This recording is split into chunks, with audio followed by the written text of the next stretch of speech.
live stream for the month of March. And I am here joined with Phil Kambic, who is the president and CEO of Riverside Hospital. I'll be talking with him shortly, but wants to provide some updates. Phil and I usually hug when we see each other, so we're going to do That's right. we're going to do an elbow bump. I'm really grateful to have you here tonight.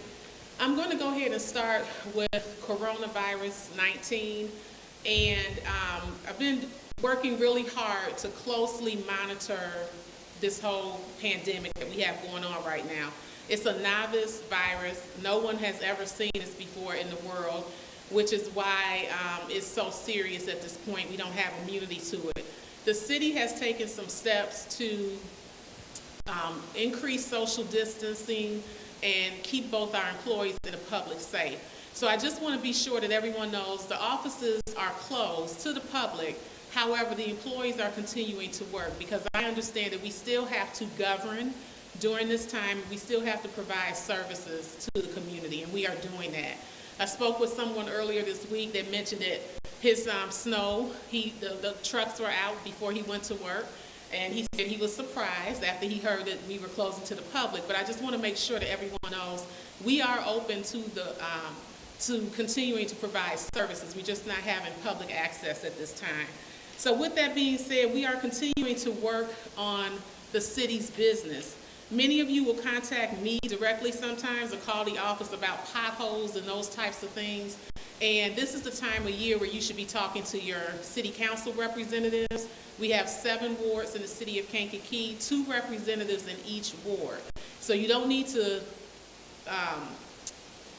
get in touch with both of them, because they work pretty well together in pairs. But if you contact your city council representative and you have concerns about potholes, sidewalks, streets, those types of things, this is the time of year where you should be doing that, because the city engineer, in addition to our executive director of our community development agency, has already been out in Ward 2, Ward 6, and Ward 7. So they've already rolled through the wards. They're taking a look at what needs to be done. They're prioritizing the work.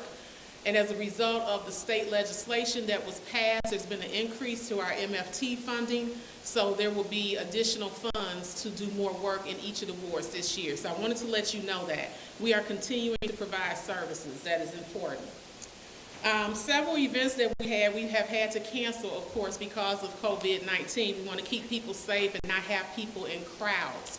At this time, the recommendation from our public health officials is not to have more than 10 people gathered in a space. So as a result of that, I have had to cancel the Phenomenal Woman Awards event.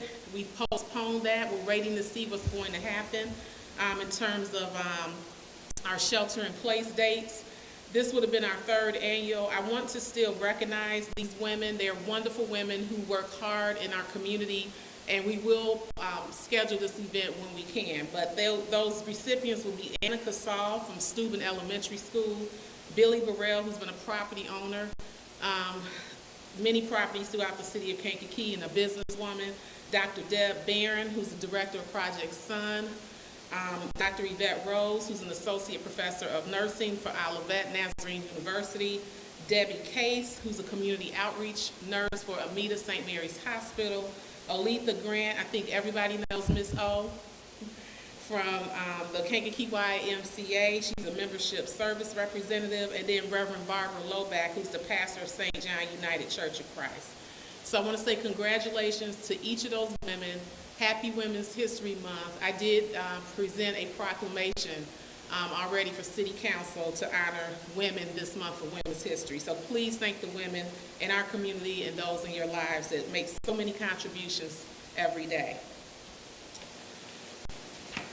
Also, we have census coming up. You don't hear a lot of that because of everything that's going on with this virus, but we have a census count this year. We are obligated by law in this country every 10 years to count our population. And by doing that, it impacts the amount of funding that is allocated to states from the federal government. It also determines how much representation we have at the state, federal level. So it's very important. We want to make sure that we are getting those difficult to count populations, our homeless, our young families, our babies, people who may move a lot and be transient, we want to make sure that we do that. So we were planning a big event on April 1st, which is Census Day, and we are going to be modifying that event. So many of you probably have already received your census forms in the mail. I believe they came out mid-March.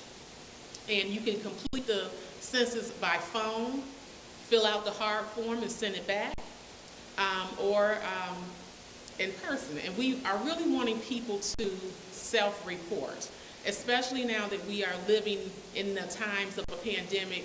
We are limiting contact, social contact. And so we are really asking people to self-report. A couple days ago when I checked, the city of Kankakee was at a 24%, I believe, response rate. So we know we have to do better than that. We just absolutely, that is not acceptable. And I am asking you all, especially since you have a little more time at home these days, to go ahead and fill out the form. So April 1st, we will still have a launch of a video that we are creating to talk to different people in the community who can attest to how the census impacts what they do in the community or their particular agencies and families. So more to come on that, but it's very, very important. I think that I'm going to go ahead and turn to COVID-19.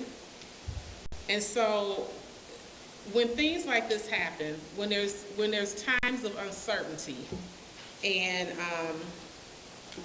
things are new and evolving every day and sometimes every hour, it's easy to get misinformation. It's easy. People say things or they interpret things in a way.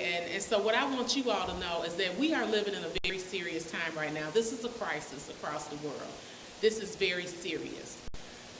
I am immersing myself every day. And I want you all to know that the sources that I'm looking to are our local leaders, our state leaders, and our national leaders. So at the local level, I look to Phil Kambic and St. Mary's Hospital and the Kankakee County Health Department. And I provide you all resources to them. So when I tell you something, it's not something that I'm thinking or something that I'm just making up or I'm bored and I'm just saying things. It's coming from people who are experts in their field, who are surrounded by experts and professionals in the field, and that's who I'm communicating with. That's at the local level. So when I've been giving these video updates, I'm referring you all to go to the websites and the social media pages of the Kankakee County Health Department, Riverside Healthcare, and Amita St. Mary's. I think I've said that every time I've done a video. That's the local level. The state level, I trust our governor. I think he's done a great job of communicating, of being transparent, again, surrounding himself with the public health professionals and the people who are leading departments in the state that are going to be impactful in terms of how we respond and manage through this time. So there's a big package that came out today for small business owners to help them. Unemployment has been expanded, and he is working with all of those departments, the Department of the Department of Employment Security, the Department of Commerce and Economic Opportunity, the Small Business Administration. He gives a press conference every day in the afternoon, and so I've encouraged you all to get connected to them at the state, the Department of Public Health. And on Facebook, you can like Governor J.B. Pritzker's page, and you'll get his update. So that's my local source. Yep. That's my state source. I'm also staying engaged nationally. So Mayor Bloomberg, who we all know was running for president, has since dropped out of the race, formed a city leadership initiative earlier this month. He was not pleased, and he was very concerned about how this was being managed. And taking all the politics out of it, he knew that we needed resources. And he is very committed to working with mayors. And so he formed this initiative. His team around him, he's partnered with Harvard, one of the top institutions in this country. People that are working from the Kennedy School of Government, the Bloomberg's Johns Hopkins School of Public Health. These are the types of people he's surrounding himself with. So I was on the call with him today and about 130 other mayors across the country. So this is where I'm getting my information from, at the local level, the state level, and the national level. And I always provide you sources. So when there are people sitting on social media, we call them keyboard warriors, that are just typing things and saying things and throwing things out there, and maybe it'll stick, maybe it won't. I don't want you all to become more anxious. This is very serious, it is, but I don't want you to become more anxious. And what I want you to remember is we have some tough times ahead of us, and Phil is going to talk to us a little bit about that. We don't think we've seen the worst of this yet based on the information that I'm getting, but this is going to end eventually. It will end. So there's a process for us to get there. I know there's some talk about, people are concerned about the shelter in place, and now the president said something about Easter. I just want you all to know that I am following the direction of the governor of the state of Illinois. He put the shelter in place in order for the state of Illinois. He is the top executive in the state, and I am going to continue to follow his direction and his guidance and his leadership, in addition to our local leaders who I trust. And, I honestly think that it probably will be extended. I don't know for how long, but I think there's a very good chance that this is going to be extended. So before I start with Phil, there's been some myths about what does this mean. This means that we are encouraging people to create space so that they're not in each other's personal space. And this virus spreads very quickly, and it's easy to become exposed to it and not even realize you're exposed. Our older population is vulnerable. However, in the state of Illinois, we've lost an infant. So it can affect, our elderly are vulnerable because you usually start having health issues when you're older, but also because we have people that are in senior living facilities. There's a lot of people together in a space, and so we have to be mindful of that. You can go outside. I want you to go outside and get some fresh air because your mental health is just as important. My background is in social work, and I understand that. It's important for you to take care of your mental health. It's okay to sit out on your porch or, take a walk. We just don't want you congregating. So nobody should be on the basketball court having a game, a pickup game. That should not be happening. But it's okay to go take a walk. If you want to walk with your husband or wife or whomever, you can do that together. Just stay 6 feet. Well, you two are probably together closer to 6 feet anyway, but keep distance. But we don't want people playing tennis. We don't want people playing basketball games right now in the community. It's okay to ride your bike. I saw that someone was concerned about, if she tells the police to stop me because I'm trying to go to work. I have never told the police to stop anybody trying to go to work. You do not have to have a note or a work permit or anything like that. You can go to work. We want you to go to work if you can go to work. If it's appropriate for you to be working, we want you to do that. It's okay to go out for your necessities, your essentials, your groceries, your banking, the pharmacy. If you need to see a doctor, those things are okay. We are not on a lockdown right now, but we are asking people to only travel as needed. Some people are wondering, why have I been checking on business owners? Why am I going to business owners? Because I want to show people that we still have businesses open. I want to continue to support our business owners that are allowed to be open at this time. And I wanted to let the business owners know that there are resources coming to them. That is my job as the mayor. The final thing I want to say is I saw some comments last night about me perhaps putting in a curfew or something of that nature. At this time, that has not crossed my mind. However, the legal team did talk to me this week because our ordinances are extremely outdated, and the one that pertains to this type of issue, when there's an emergent situation that happens in a community, was from the 1970s. So they updated the ordinance to expand to things like pandemics, the spread of disease, and they had me sign a declaration of emergency. The mayor is the executive of the city. Somebody has to be in charge, just like at Phil. He works at Riverside Hospital. When things happen, somebody has to be in charge and make decisions, and sometimes those decisions have to be made quickly. It's not the decision maker is not the employee in DPW. It's not the guy that's sitting behind his keyboard. It's not even the city council member. It's the mayor, and it has been that way since this city was formed in 1853. Every other mayor before me has had executive privileges to act in the case of emergencies, and that's what this is about.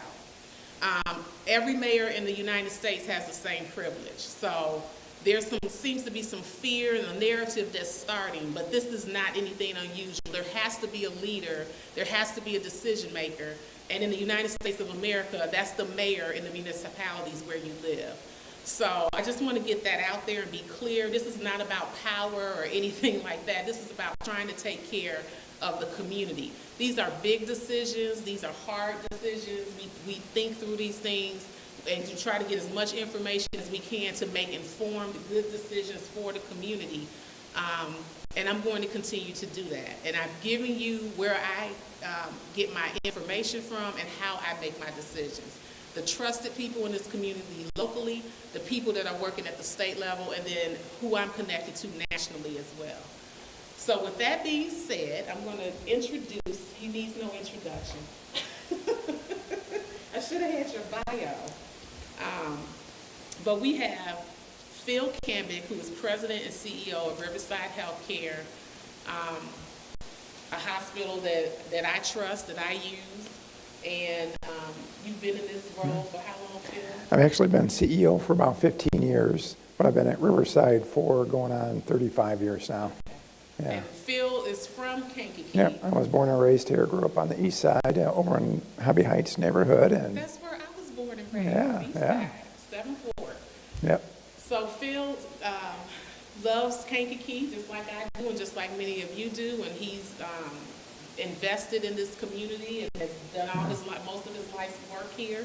And so I just want to take some time to thank you again for joining us tonight and talk about COVID-19. I'm going to check my phone here to see if we have any questions before we start.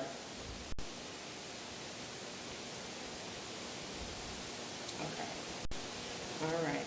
So, and keep in mind, everyone, information is changing every hour.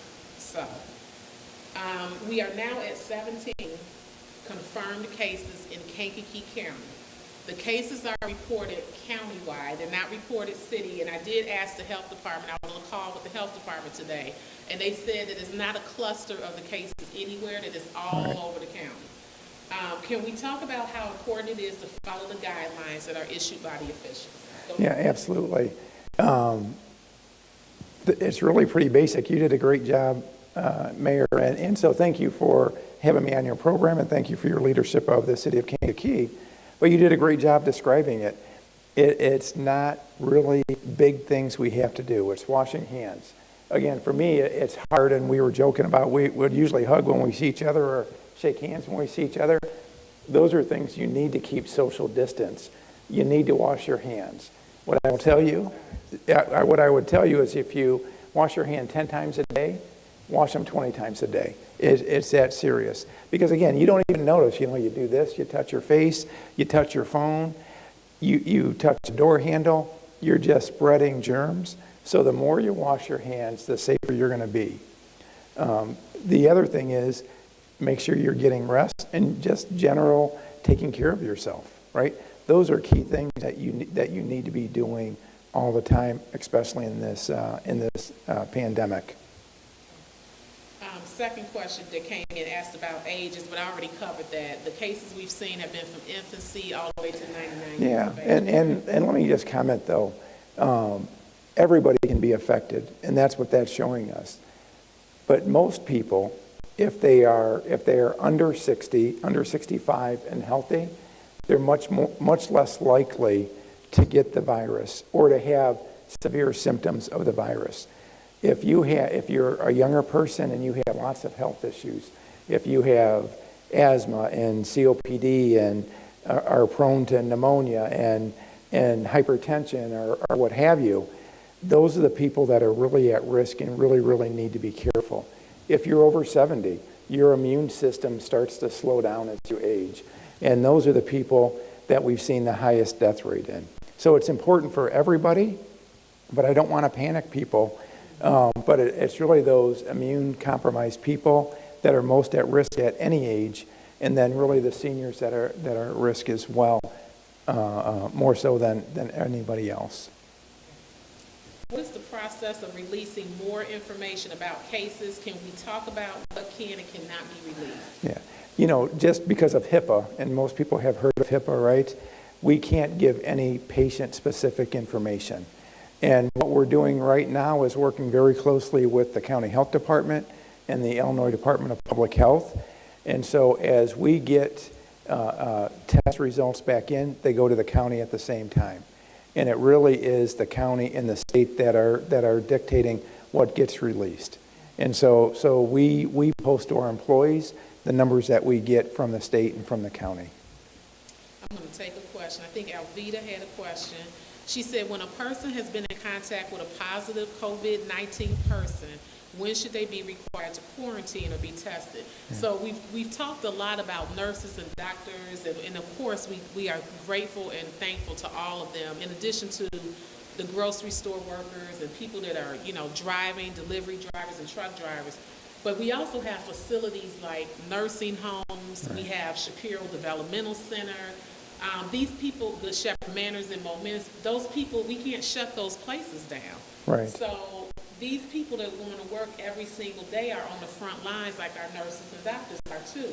So if they have been exposed to a person that's positive, when should they be required to quarantine or to be tested? Right.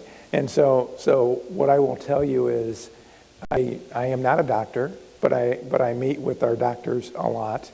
Our medical director over our infectious disease department is a gentleman by the name of Dr. Martin Phillips, a very, very, very smart guy. And so we talk a lot every day, right? He's down in the command center with us.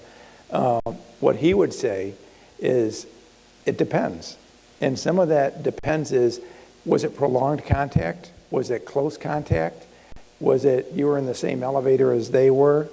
That the contact really needs to be, for you to be concerned, prolonged contact. If you had prolonged contact, absolutely you should self-quarantine, right? If you had passing contact, or you were a person left the elevator and you got in the elevator, because we had this happen at Riverside, they were concerned. No, you can wear a mask to work, and then if you start to develop symptoms, absolutely we're going to send you home to quarantine. But again, if you're not showing any symptoms and it was just a passing contact, chances are you're young, you're healthy, you're not going to acquire it. So again, most of these things are going to be, it depends. And it depends the length of the contact, the type of contact, and your own physical condition. So I've seen a lot of complaints, a lot of criticism on the hospitals aren't taking people, they're turning people away. And so what I've been trying to communicate is that this is allergy season. Right. I have allergies. Right. Several of us at work, we have allergies. We're sneezing this time of year. This is the season of strep throat. This is the season of ear infections. So the hospital is trying to treat, though, that normal load of cases that come in. Right. And some people that I've seen, it's like if you're in the ER every month, you probably need to get a primary care physician and get on a regimen, get hooked up with somebody that understands what your health needs are and that can get your conditions manageable. You shouldn't be going to the ER every time there's, every month. Like that's not normal.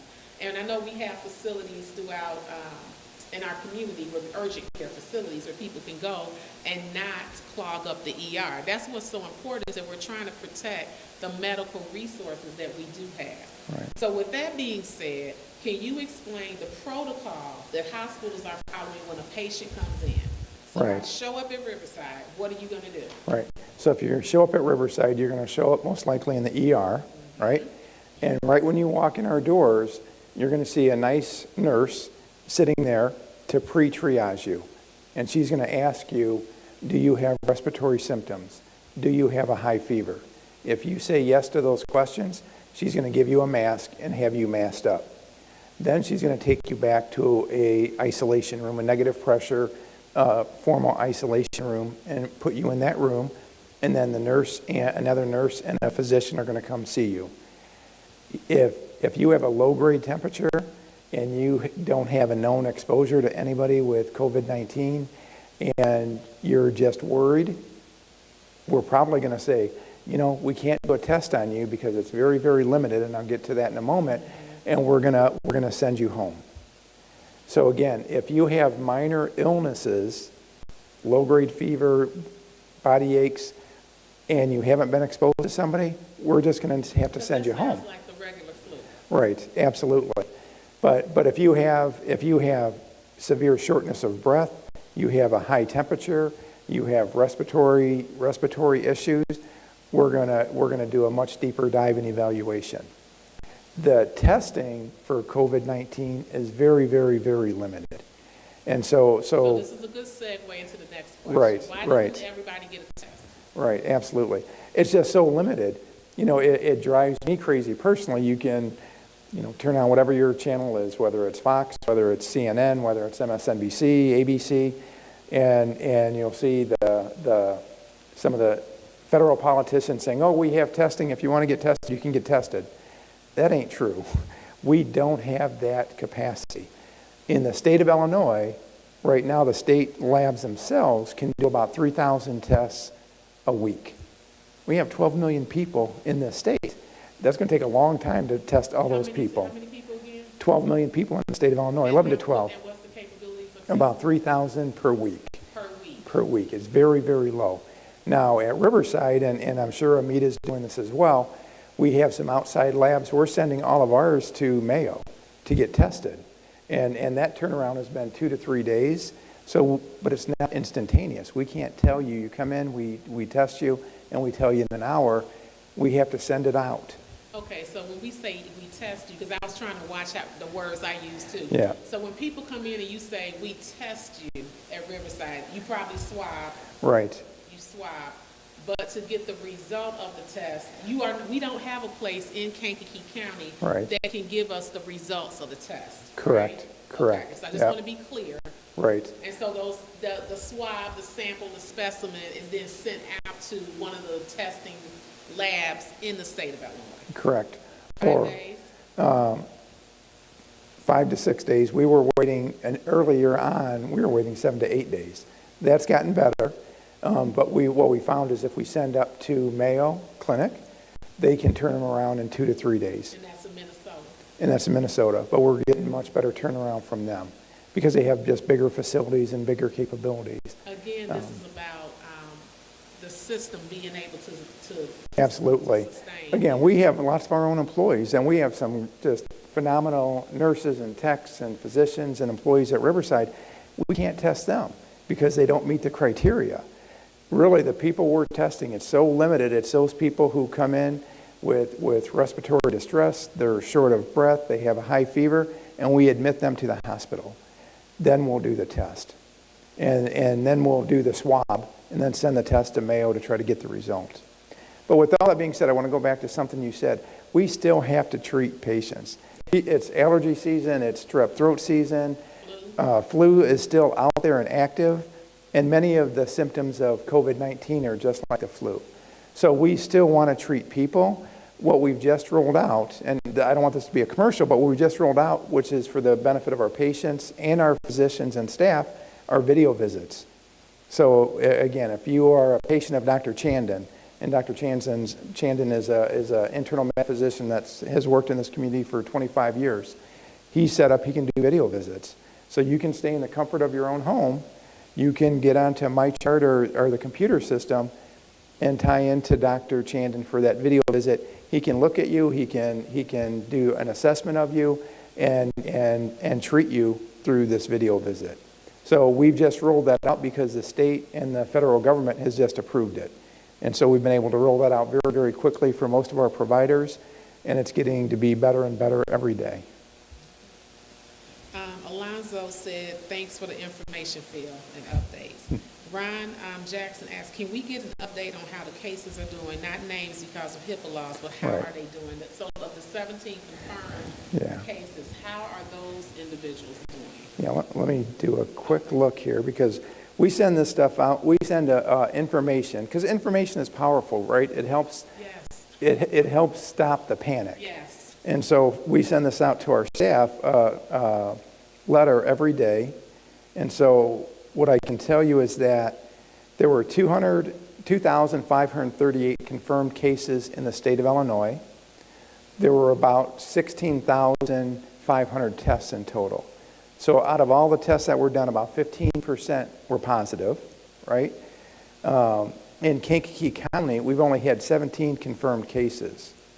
At Riverside, and this is what we give to our staff, there were 11 positive cases, about half and half. Some outpatients that came to the ER we treated and sent home, and then some are in hospital currently. 45 of our tests were negative, and we still have 29 pending. So it's not a huge volume in Kankakee County yet. We always want to be cautious because it can spread quickly, as you said earlier. And again, we don't want to be like New York. New York, they're in our prayers, right?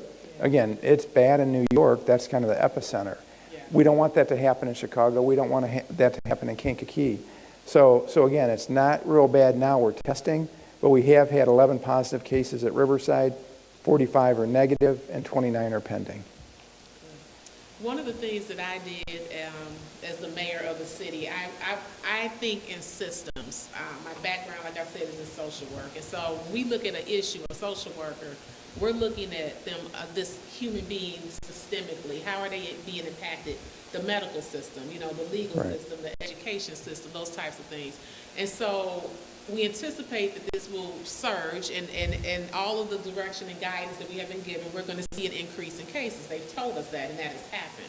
So when I reached out to you, and I just want to thank you again for being responsive, some of the questions I had is, okay, what if we get a surge in Kankakee County? Are we ready for that? Do we have the beds? So can you talk to me? You called a meeting immediately after you got my email. You met with a bunch of us leaders at the hospital, and you walked us through the phases that Riverside has to deal with. If there's a surge here in the county, how are we prepared for that? And I think that's getting to, Rachel had a question. Rachel's sending it twice. I'm on it, Rachel. Just bear with me. Sure. I got this. and so I'll break it down by, again, it's great to break it down by system. So I'll break it down first by our ER. And again, typically in our ER, we can see about 150 patients a day. That's our average, what we see. Right now, we're only seeing about half of that, right? And that's because, a good thing, people are staying away from the hospital unless they're very sick. Because you have more of a chance, if you go to our ER or St. Mary's ER and you're not that sick, you might catch something. So again, unless you're very sick, stay away from the ERs. So we have additional 50% capacity just to get up to where we normally run. And then we probably have another 50% on top of that. So in our normal ER, we can handle another 100 to 120 patients a day, right? So we can surge that way. What we also have at Riverside, if you come by, we have some tents set up outside. And those are pre-triage tents and then triage tents to test patients, right? So if we get a big surge, we can handle another 300 to 400 patients through those tents. Through the tents. That's right? On top of the That's on top of the ER, which would be about 150. 150, excuse right? me. So again, now we're seeing lots of people a day. If everything goes wrong, right? We actually have what we call hazmat trailers, and we have all sorts of equipment in there and additional tents out in our pavilion parking lot. And we kind of have it roped off where we could do drive-up testing if it would get that bad. And we could handle hundreds more patients that way on a daily basis. So from an ER standpoint, lots of surge capacity, we can expand. Right now at Riverside, we halted all elective surgeries. And so that creates a lot more capacity as well in all of our procedural areas. Give me an example of an elective surgery. So you have a hernia, and you need to get that repaired, but it can wait another 2 weeks or 3 weeks or 4 weeks. And so that's elective, so we're pushing those off. And that does two things that I'm hearing. Mm-hmm. It frees up resources. Yep. The rooms, the doctors, and the equipment. Right, exactly. The masks, Right, the personal protective equipment, the PPE. So that was three things. Yep, which is very, very valuable right now. And so that's why we stopped those in preparation for a surge. So from a procedural capacity, lots of room. From a inpatient hospital bed standpoint, We've been fortunate. When we built our East Tower, we put up 2 temporary walls on 5 East, and we created a complete isolation unit that has 42 beds. So we can handle 42 isolation patients up on that unit. That's a lot. Typically we have, we have 8 isolation rooms. Typically we just, quadruple that number. So we have lots of isolation rooms, and we've prepared for that. And so we have lots of inpatient bed capacity as well. So that's what we have at Riverside. St. Mary's is doing the similar things. I don't know their exact numbers, but they're doing similar things. And then we're working with the county, and the county of Kankakee opened up their EOC, so their Emergency Operations Center, and they're working with local hotels, they're working with Olivet, and saying, how can we increase capacity if it really gets bad? And that's all part of our emergency preparedness plans that we've worked on for years. Right. So lots of capacity. Yeah, and I was going to share that too. As I mentioned earlier, I was on the call with the county. And so Olivet has about 100 students on campus, which is what was reported today. They have relocated those students into apartments, is my understanding, so they have the ability to cook and kind of fend for themselves. And then if beds are needed, there's capacity there. And it's not just for patients, it's for the medical providers. There are nurses and doctors right now that have been, are concerned about exposure because they're in this environment every day, or they may have some medical issues and they don't feel comfortable going back home to their own families. Right. So we're systemically, again, looking at what resources, what assets do we have in the community. Olivet, thank you to Olivet. They've been gracious to step up and say, we can help in this way. And that's what's really important right now. None of us have been through this before. We're going to make mistakes. Like, we're learning. We're learning, and it's evolving every day, and we will make mistakes, and we will learn from them. But it's helpful for people that can step up and say, this is what I can do to be helpful. It's so important. I think this moment is very defining for us of who we are as people. Yeah. Who are we? Who are we? What's our identity? And so those people that are stepping up to say, I can help in this way, it's much appreciated. So I want to thank Olivet for that. I know that the county had a meeting with the Hotel Association. I think we have about 900 hotel beds in the county. The hotels are now getting together. I know the Hilton in Kankakee has reserved, I believe, the 2nd floor for the healthcare providers if those beds are needed. So I want to thank them as well. These are the types of ways that we can be helpful during this time. Yep. Speaking of being helpful, donations. I know someone had emailed me and they were concerned about personal protective equipment, thinking the hospitals didn't have any.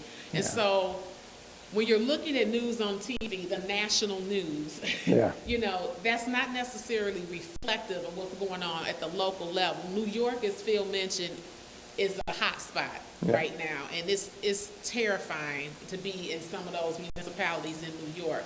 I reach out regularly. Phil can attest to that, and they assured me at the last update that I received that you had sufficient medical supplies.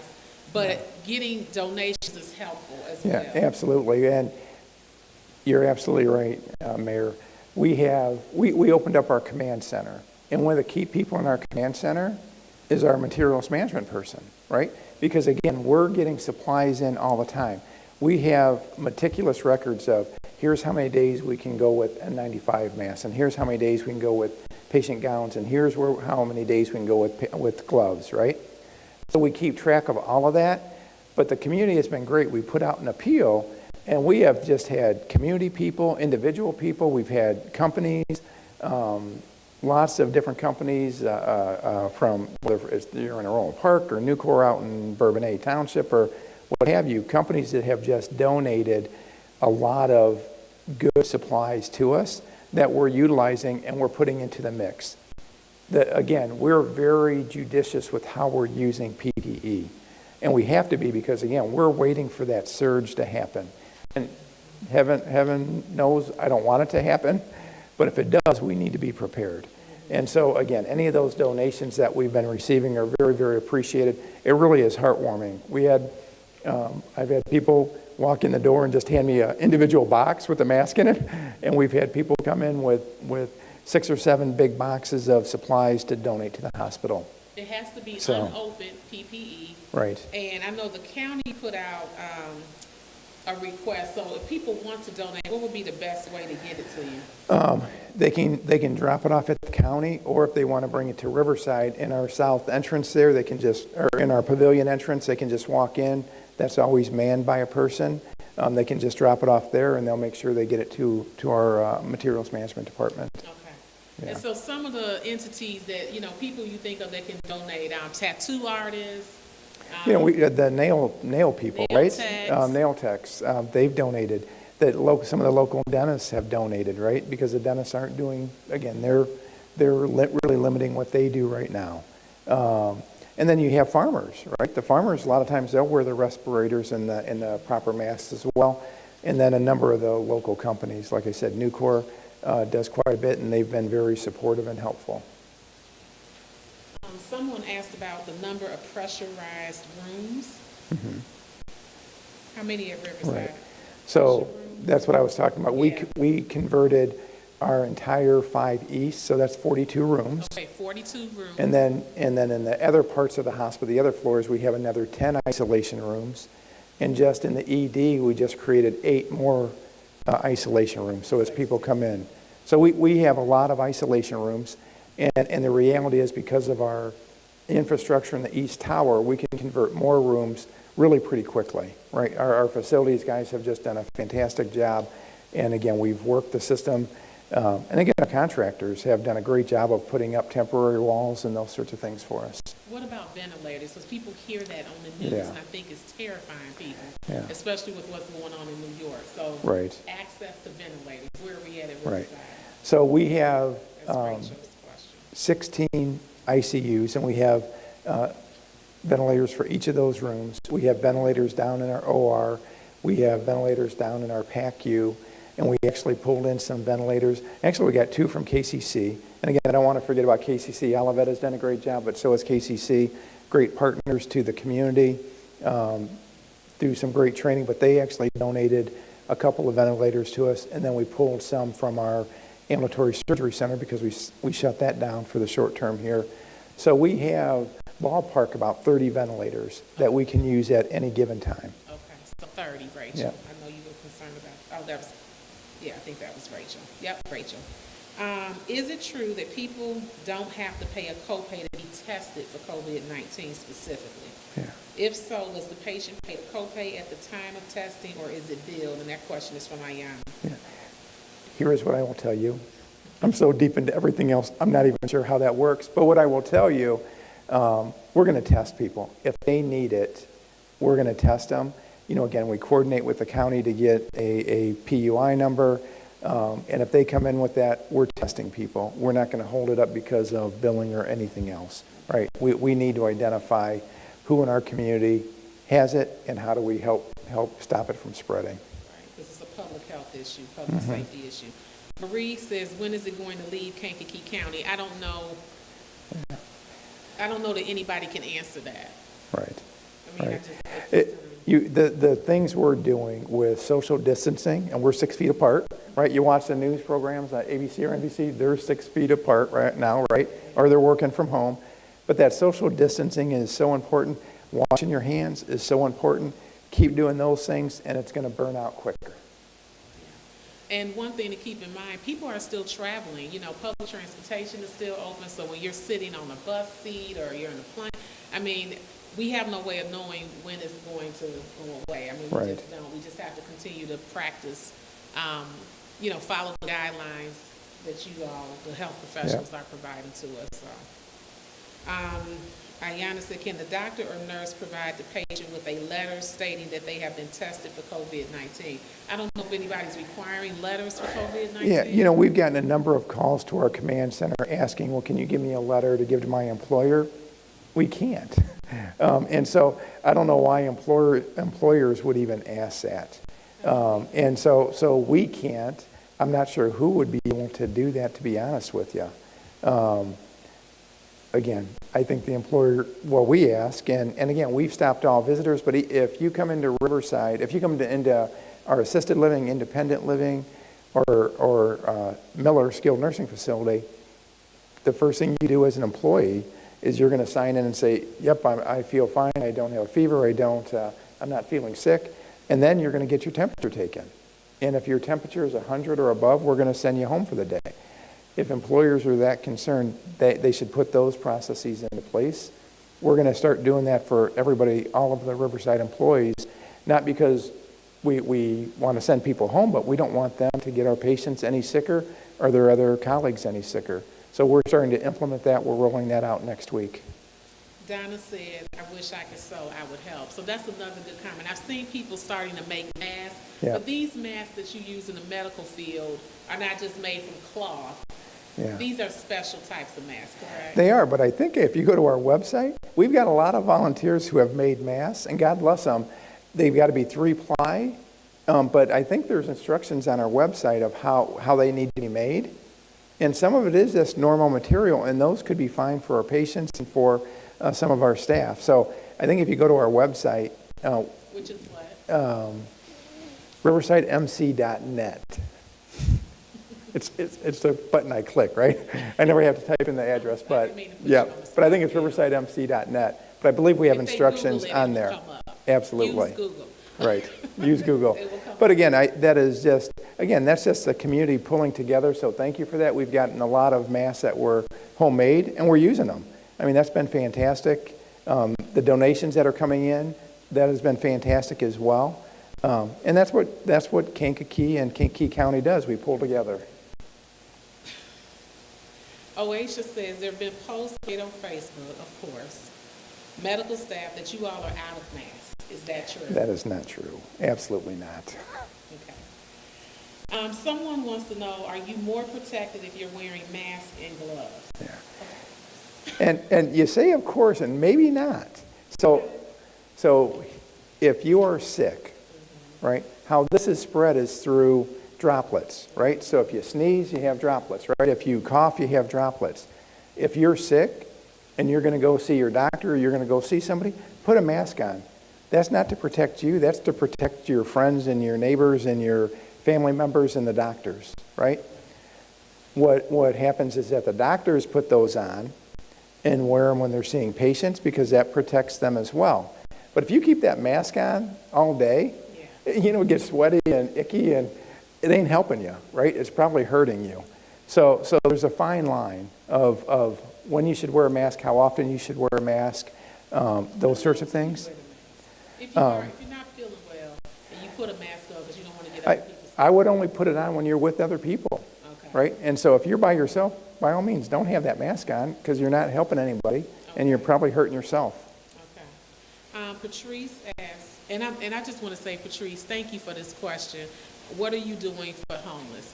I have been in regular contact with Dr. Dawn Brewers, who is a former professor of Olivet, and she started 42 Community Outreach. I believe they had a year anniversary just a bit ago.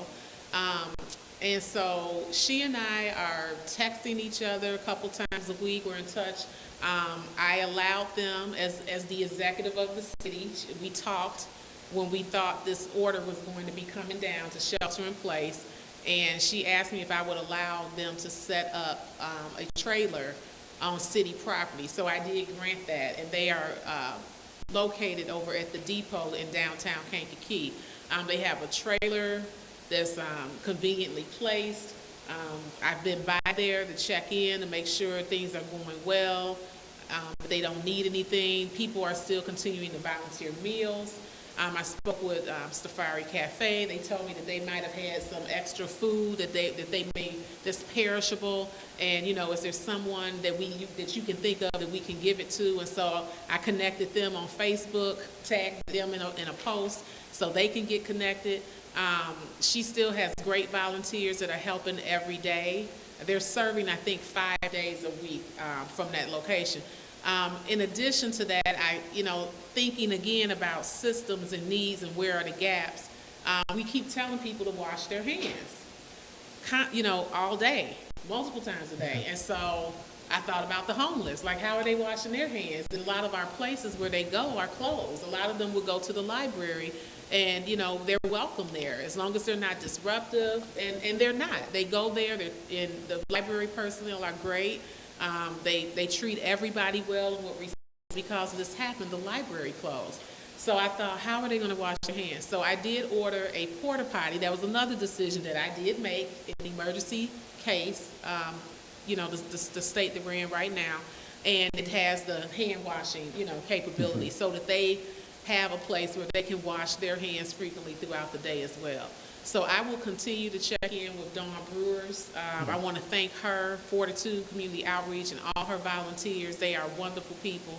And I want to thank the people of Kankakee who care about our homeless, because they are our residents too, and we need to take care of everybody. So thank you, Patrice, for that question.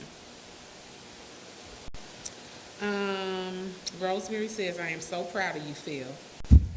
Thank you. You may know who that is, I don't know. And Alonzo says, we are a great city, keep donating. Yeah. Alonzo, I believe that. And like I said, I think it's times like this where our character really shows. Are you somebody that's stepping up to do your part, to help out, to be a leader, to lift people's spirits, or are you being negative? Are you putting out false information? Are you attacking and complaining and criticizing? So I think moments like this show who we really are, what our identity is as a community, the fact that we are taking care of our homeless in our community. I'm very proud of that as the mayor of this city. And I think we're gonna continue to have some challenges with this, but we're gonna continue to be defined by it as well. So. Yeah, absolutely. All right, let's see. Can we remind those at home the steps to take in order to reduce their risk? Yeah. And again, shelter in place, right? We're not even having friends over for dinner anymore, right? And so again, you kind of shelter in place, you wash your hands, you get rest, you take care of yourself. Those are the best things that you can do. The flu is still out there. You have mild or moderate flu symptoms. Stay in bed, don't go to work. Again, we've got great employees at Riverside. Everybody wants to work. If you have a mild fever, don't go into work. Stay at home, take care of yourself, get better before you come back. And those are the things, simple things, but those are the most effective things. And when we talk about that, I just want to bring up, so this weekend, the shelter in place went in effect on Saturday at 5 o'clock. And I was out in the community. I always ride through the wards to just kind of check in, see how things are going. I saw there was a stop sign that was knocked down. I got a hold of Pete and our utility to let him know. That was over in the 6th ward. And we had good cooperation, and I've seen good cooperation. Now Sunday came, which is church day, and we had some challenges there, and we can do better, and I'm asking us to do better.